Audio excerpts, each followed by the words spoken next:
Hey guys, welcome back to another vlog episode of the Linux channel.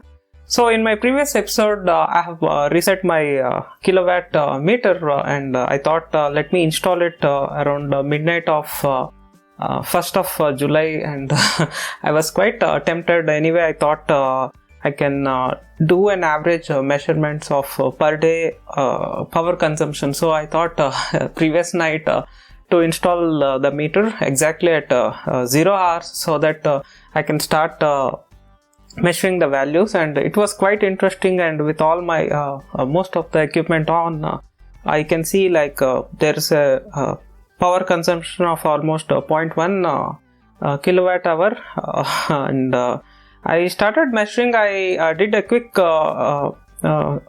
installation of the same, and I can show you the same what I did, and it's quite straightforward. I just connected a plug and a cable, and through the other output terminal I connected a socket as well. So the meter is rated for around 5 to 30 amps and the entire lab power consumption is well below 6 amps at any point of time. So it is quite okay to install this way, and I know that if it is a huge load involved, and if in case if you have a couple of PCs like desktops, high-end desktops, or else if you are having any desktop with an Intel Xeon or something like that, you need to have much more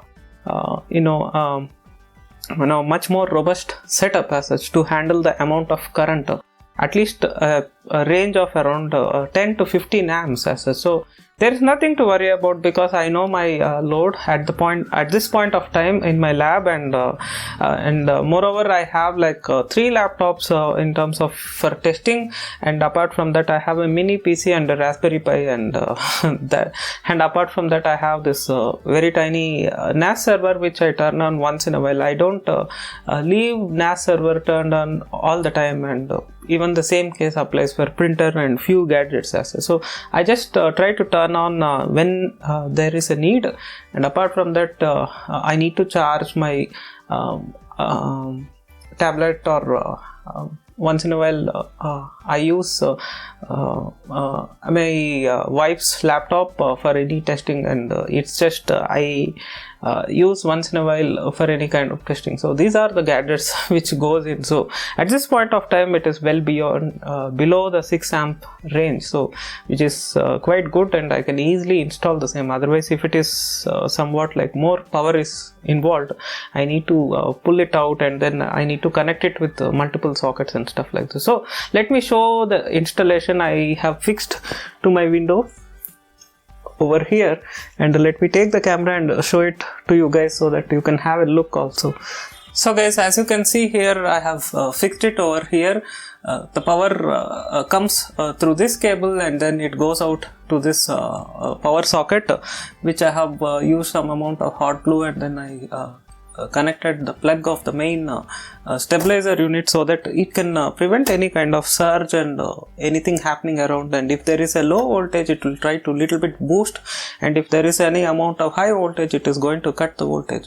And from this it is connected to my UPS, and I have like couple of UPS, and as I said, it is way below 6 amps everything combined, so it is still okay to use something like this. And this stabilizer is meant for even 10 to 15 amps, so it is all fine. And this is how it is connected, and this is connected to a 5 amp or 6 amp plug, which is still okay since it is well below the range. And from this UPS it comes out here, and this spike buster I have custom installed some few fuses, so that there is a range of 3 amp range, and there is a range for 5 amp range, so you can connect any low power devices to this and high power devices to these. So let me just focus the same and show you around. So the meter is started around 0 hours, as I said.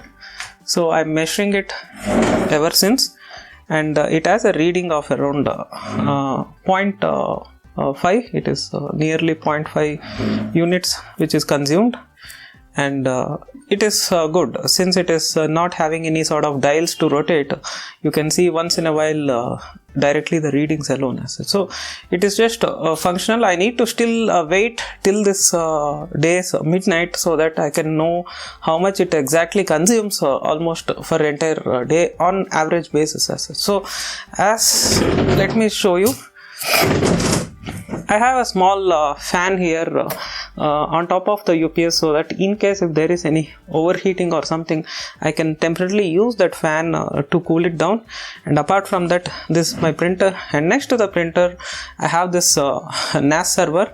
As you can see, I have covered it with a plastic cover so that it doesn't grab any sort of dust inside as such. So since the data what I store is quite valuable, what is the thing is it is having the power port here, and when I need, I connect it and then I use the NAS server, and once it is over I just disconnect the same.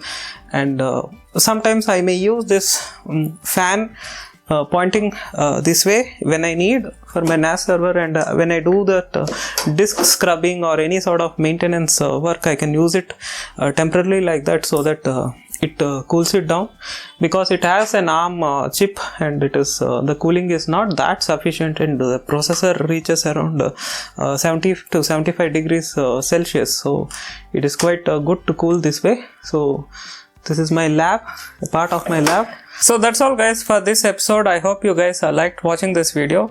As I said before, I'm doing this research mainly in case if I use any sort of off-grid solar and hybrid solutions in future. So I need to know exactly what is my overall power consumption, and I'm not bothered about the current consumption rates as such. So current consumption rates, it's in the order of few units per day, but in case if I expand my lab, and in case if I have more testing equipment down the lane, I need to really keep in track of these add-on devices, and in case if I need to go completely to off-grid, I need to evaluate the situation, that how much is my exact requirement, and if I go towards off-grid solution, I may choose to use an off-grid solution which can sustain almost 24/7 basis, so that I don't ever need any direct utility power. So in that case, I need to be sure that